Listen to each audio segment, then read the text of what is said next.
I'd like to yield 2 minutes to my friend and colleague, Mr. Matt Gaetz. Gentleman from Florida is recognized. I want to thank the chairman and the ranking member for their model of good work and focus on our military. I would speak now to any House conservatives who have apprehension about voting for the NDAA.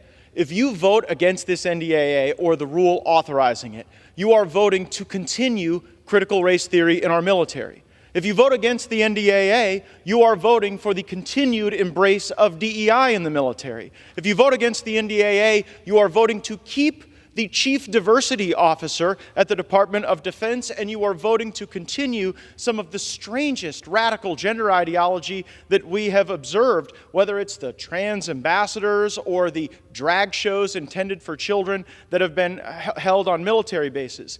This NDAA showcases a bold embrace of the technologies that the United States will need to hold the high ground. Whether that is hypersonics, whether that is AI, this NDAA moves us away from older legacy systems that have been protected by political patronage and instead ensures that we're making the investments to vanquish every foe every time it is absolutely necessary to preserve America's interests. So if you don't want your children and grandchildren one day having to speak Mandarin as some purple-haired, genderless ideologue at the Department of Defense raises the white flag of surrender, I would suggest voting for this bill, and I'm grateful for all who have made that decision. I yield back to the chairman.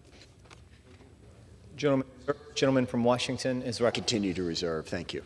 Gentleman reserves. Gentleman from Alabama is recognized.